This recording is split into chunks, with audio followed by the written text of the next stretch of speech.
Olá, amados, graça e paz. Aqui é Catiane Lins, do Ministério Vida. É uma alegria estarmos juntos mais um dia, compartilhando a palavra de Deus.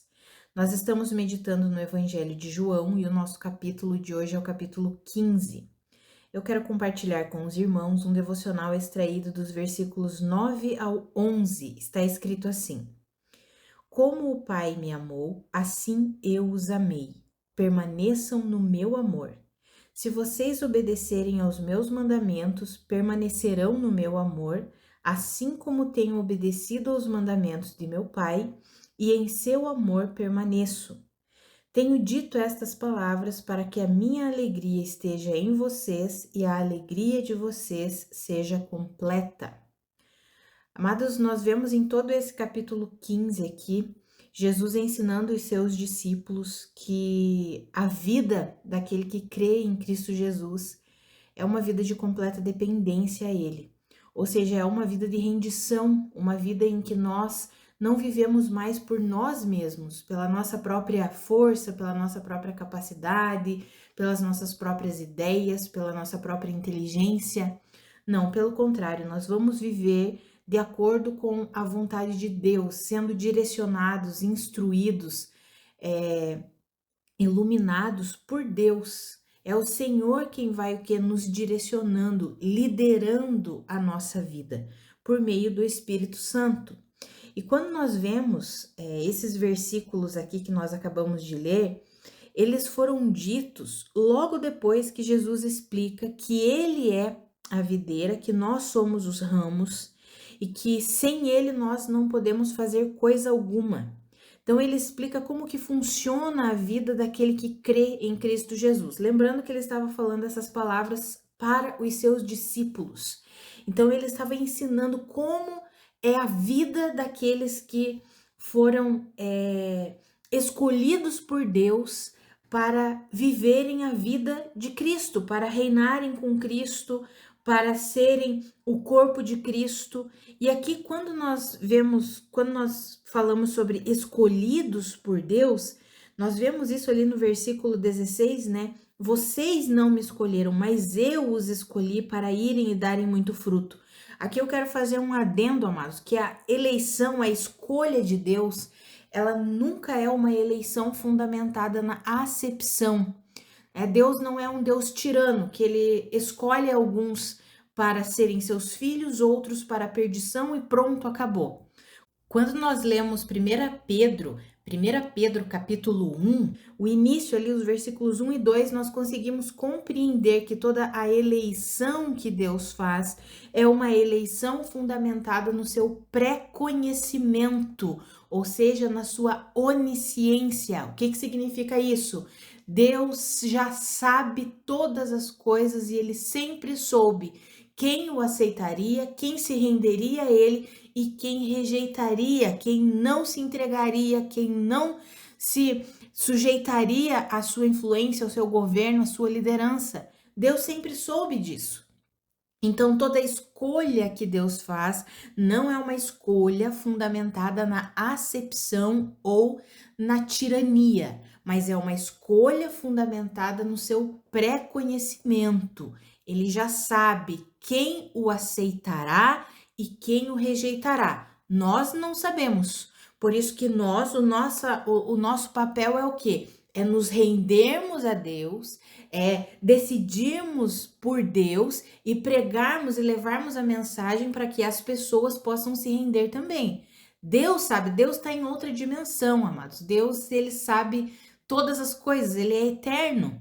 Então, ele sabe o início, ele sabe o fim. Nós não, nós estamos aqui e não conseguimos compreender toda a ciência de Deus, ou seja, todo o conhecimento de Deus. Mas então, ele, por saber todas as coisas, ele não escolhe, vale frisar isso daqui, ele não escolhe fazendo acepção. Eu crio alguns, como se Deus falasse, eu vou criar alguns para a salvação e outros para a destruição. Não funciona assim, até porque Deus criou a humanidade em Adão e Eva e a partir dali foi-se o que? Multiplicando. Então Deus já sabia que toda a geração proveniente de Adão e Eva, ele sabia e sempre soube quem o aceitaria e quem o rejeitaria. Então, vale frisar esse entendimento sobre a eleição de Deus, não é uma eleição na acepção, mas uma eleição fundamentada no seu pré-conhecimento. Então, voltando aqui, ele estava ali ensinando para os seus discípulos, falando para os seus discípulos que ele havia destinado, né, para irem e pregarem a mensagem e falarem do evangelho, e ele começa o capítulo 15 explicando que eles não fariam isso por si mesmos, seria por intermédio de Cristo Jesus, porque Jesus é a videira e todo discípulo dele é ramo, ou seja, depende da vida que vem de Cristo.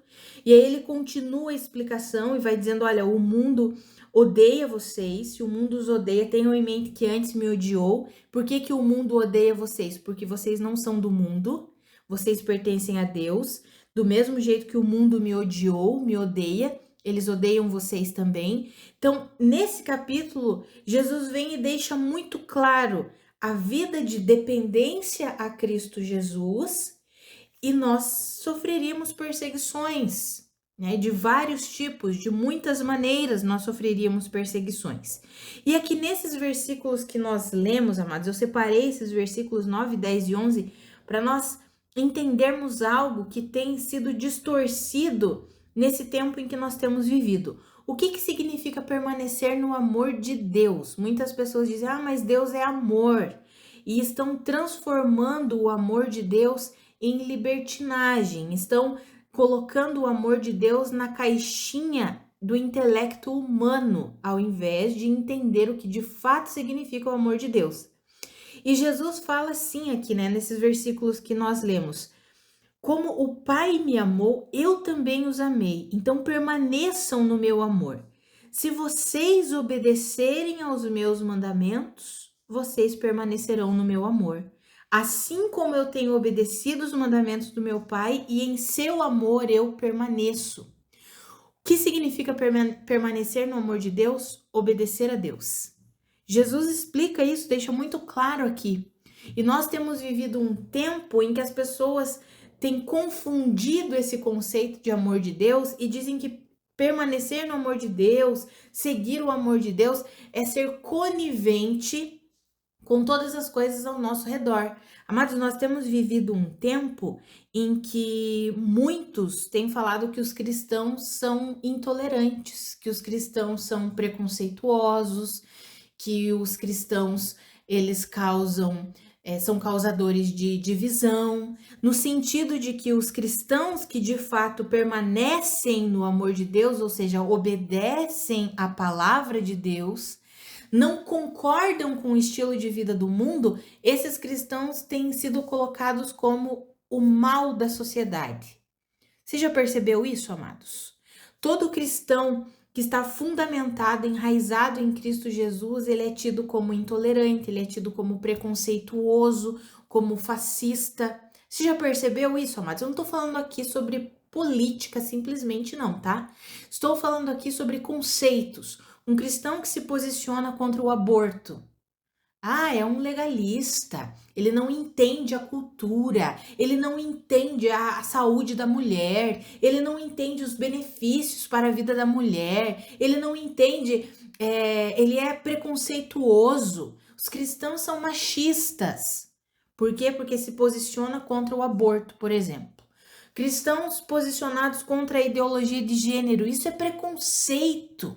Isso é um completo preconceito, eles são preconceituosos. Você já ouviu isso, amados?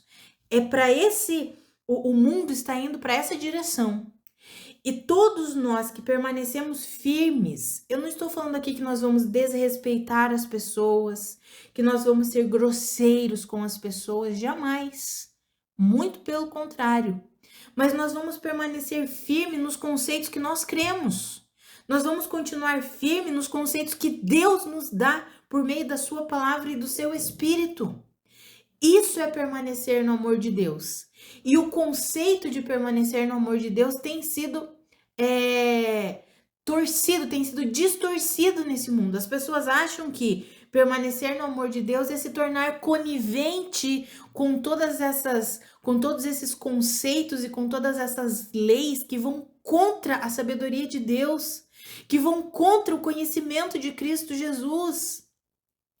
Quantos que se dizem cristãos que já estão sendo iludidos, quantos pastores já foram iludidos e agora eles já estão imersos nesse engano, por exemplo, da ideologia de gênero, e é assim mesmo, é a cultura em que nós vivemos. A Bíblia precisa ser reavaliada, porque a Bíblia foi escrita numa época diferente da nossa. Mentira, amados, esse é um engano das trevas para tentar nos enredar. Esse é um engano maligno que vem tentando nos enredar para dizer que nós podemos seguir o mundo e seguir a Cristo ao mesmo tempo. Impossível, nós já vimos isso, que é impossível luz e trevas andarem juntos, não tem como. É por isso que Jesus diz aqui, ó, se vocês permanecerem no meu amor, então vocês serão de fato felizes. Eu tenho dito essas coisas porque para que a minha alegria esteja em vocês e a alegria de vocês seja completa. Amados, a nossa alegria, a nossa satisfação está em permanecer no amor de Deus. E permanecer no amor de Deus significa obedecê-lo, significa se sujeitar à verdade de Deus, significa compreender que nós não podemos fazer nada sem Cristo Jesus. A fonte da vida é Ele é a videira, nós somos os ramos. Precisamos ter consciência, como nós lemos do versículo 18 em diante, que o mundo vai nos odiar mesmo. Nós seremos perseguidos, seremos odiados. Por quê? Porque nós não pertencemos ao mundo. O que significa não pertencer ao mundo, amados? É não pertencer a essa estrutura mental. Nós precisamos compreender que o mundo jaz no maligno. A influência dos conceitos e da sabedoria no mundo é uma influência maligna de Satanás. E nós precisamos nos posicionar firmados em Deus, firmados nos conceitos da palavra de Deus, ainda que falem muitas coisas contra nós, ainda que digam que nós somos preconceituosos, que nós somos isso ou que somos aquilo, nós vamos permanecer firmados em Deus. Vamos permanecer firmados no amor de Deus, obedecendo a sua palavra, obedecendo aos seus mandamentos, a sua direção, a sua instrução. E obedecer aos mandamentos de Deus não é obedecer os 10 mandamentos lá da lei de Moisés, amados. Vamos compreender isso daqui.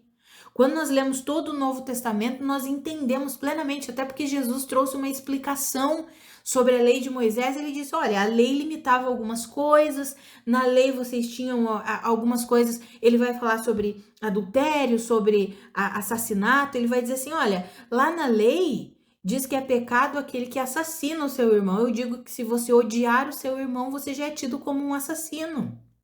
Ou seja, a vida com Cristo, ela vai muito além do que a lei de Moisés. O Senhor Jesus veio que amplificando e mostrando, vocês dependem de mim para viver de acordo com a vontade de Deus. Vocês não vão conseguir viver para a glória de Deus na força do braço de vocês. E é isso que Jesus está explicando aqui no capítulo 15. E nós precisamos entender isso, amados, mais do que nunca.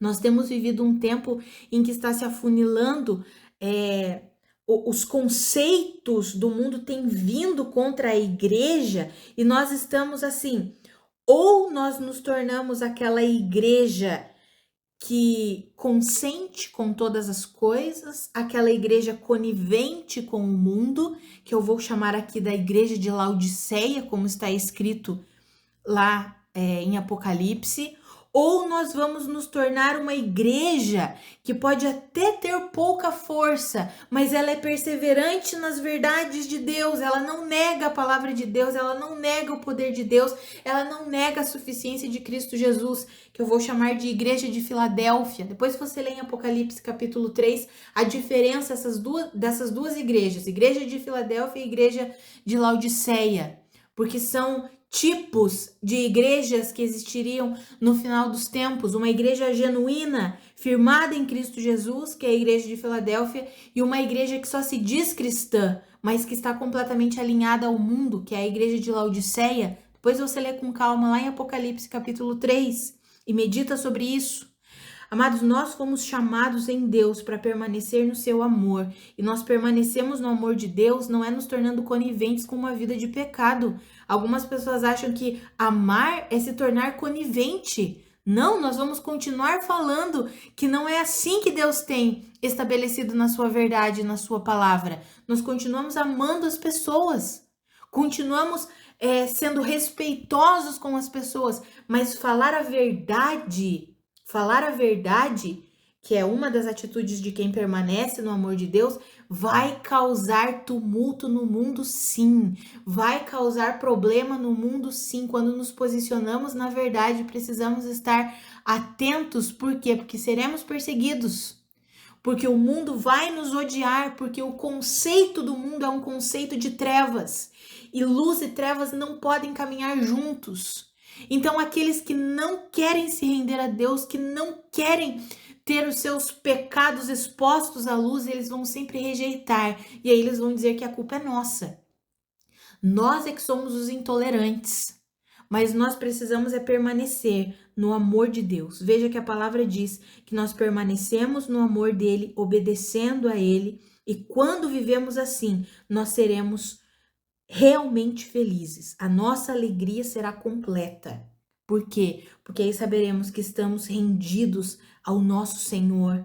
Saberemos que, de fato, Cristo Jesus reina sobre as nossas vidas. E não existe alegria completa nas trevas, amados. Não existe alegria completa nos conceitos desse mundo aqui, no império das trevas. Não tem. Alegria completa somente em Cristo Jesus. Veja que o Senhor fala ali nos versículos posteriores ao 18 ali, ele vai dizer que aqueles que odiaram a Jesus também nos odiarão.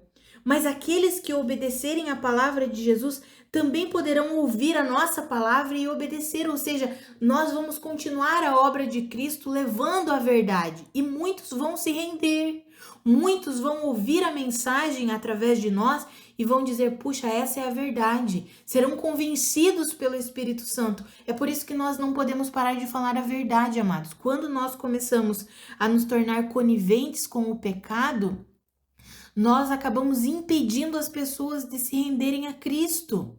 Nós somos instrumentos de salvação nesse mundo. E é exatamente ao nos posicionarmos firmes nas verdades de Deus é que nós nos tornamos os instrumentos de salvação. Por quê? Porque por mais que muitas pessoas olhem para nós e nos chamem de intolerantes, digam que nós não amamos, que nós pregamos o amor, mas nós não amamos, porque é isso que eles dizem, né? Ah, eles pregam um Deus de amor, mas eles não amam. Por quê? Porque o mundo não entende o que é amor. Amor não é ser conivente com o pecado, com a carne, com o império das trevas. Amor é estar em concordância com a verdade, é o que nós lemos aqui. Vocês permanecerão no meu amor se vocês obedecerem os meus mandamentos. Ou seja, andar no amor de Deus é seguir a direção dele, a instrução dele. É se sujeitar às correções dele. É entender a verdade por meio de Cristo e se sujeitar a essa verdade. Isso é permanecer no amor. E quando nós nos posicionamos assim, amados, por mais que tenham pessoas que venham contra nós, muitos se renderão, muitos compreenderão a verdade. E é por isso que nós precisamos permanecer firmados no amor de Deus, firmados na verdade de Deus, firmados nos conceitos e nos princípios da palavra de Deus. É assim, amados, que nós seremos instrumentos de salvação. Não é nos tornando coniventes, não é abraçando tudo o que o mundo coloca sobre nós, os conceitos, aqui eu tô falando sobre conceitos, sobre estruturas mentais, sobre formas de se pensar, de se raciocinar. Nós precisamos alinhar a nossa mente, os nossos conceitos, o nosso raciocínio com o raciocínio da palavra de Deus. Não é nos amoldando ao mundo que nós vamos demonstrar o amor de Deus. É permanecendo firmes na verdade de Deus, ainda que seja um confronto completo com os conceitos desse mundo. É agindo assim, firmes, que nós vamos revelar a salvação de Cristo Jesus e nós vamos nos sentir plenamente satisfeitos, porque a verdadeira alegria está em realizar a vontade de Deus. Que eu e você entendamos isso, amados, e nós não cedamos às pressões desse mundo. O intuito agora é pressionar os filhos de Deus para que eles cedam nos seus conceitos, fiquem calados, não falem mais nada, mas nós vamos permanecer firmes no Senhor, vivendo a verdade de Deus e proclamando a verdade de Deus, ainda que a verdade confronte o mundo. Nós já sabemos que o mundo vai nos odiar mesmo, assim como odiou a Cristo Jesus. Mas assim como os conceitos, né, nós precisamos entender isso, não é simplesmente as pessoas que nos odeiam, é o sistema desse mundo que é governado por Satanás. As influências são das trevas. É por isso que as pessoas acabam nos odiando. Mas por quê? Porque elas estão no engano. Mas nós precisamos entender que ao nos posicionarmos na verdade, que o Espírito Santo age através de nós para convencer essas pessoas que estão no engano a se renderem a Deus, aquelas que vão se render, aquelas que vão escolher a Deus. Então que eu e você nós possamos permanecer firmados no amor de Deus, firmados nas verdades de Deus, sendo instrumentos do Senhor para a salvação. Vamos orar, amados? Pai, muito obrigada pela tua palavra, muito obrigada pelo teu ensinamento, obrigada porque o Senhor não nos deixa enganados. Pai, obrigada porque nós dependemos exclusivamente de Cristo Jesus. Pai, a minha oração é pela minha vida e pela vida dos meus irmãos, para que nós sejamos fortalecidos com a força do seu poder, que nós não cedamos às pressões desse mundo, aos conceitos desse mundo, à sabedoria desse mundo. Pelo contrário, Pai, que nós permaneçamos firmes e fiéis na sua verdade. Afinal, é obedecendo ao Senhor que nós declaramos e demonstramos que estamos permanecendo no seu amor. Pai, nos ajuda a viver assim. Nós queremos que em tudo a nossa vida glorifique ao Senhor. Nos fortalece, nos dá sabedoria, nos dá discernimento para agir com aqueles que não são cristãos. Nos dá graça, Pai, para nos posicionarmos em firmeza, mas sem sermos arrogantes, prepotentes ou então desrespeitosos. Não queremos agir assim, mas queremos permanecer firmes no Senhor. Assim como a igreja primitiva que permaneceu firme no Senhor mesmo diante da morte. Muitos morreram literalmente, mas não negaram ao Senhor, não se amoldaram ao mundo. Eles permaneceram firmados no Senhor. É assim que nós queremos permanecer, Senhor. Ainda que não exista essa morte física, como nós vimos na igreja primitiva, na história da igreja primitiva, mas ainda assim nós queremos permanecer firme contra essa opressão que vem contra nós, contra essa pressão que vem contra nós, para que nós nos amoldemos ao mundo, aos padrões do mundo, aos conceitos do mundo, às ideias do mundo. Pai, nós não queremos viver assim, nos ajuda. Nós queremos ser fortalecidos com a força do seu poder. Nós reconhecemos que nós não podemos fazer nada sem o Senhor. Nós não podemos dar nenhum fruto se nós não permanecermos no Senhor. É o Senhor que é a fonte da vida. É o Senhor que flui em nós e através de nós. E é assim que nós queremos viver. Nos ajuda, Pai, a sermos homens e mulheres firmados na verdade da Tua palavra, firmados na verdade do Senhor. Nós queremos que a nossa vida seja em tudo para a Sua glória, em nome de Jesus. Amados, que a graça e a paz do nosso Senhor Jesus Cristo sejam multiplicadas sobre a sua vida. Um grande abraço e até amanhã.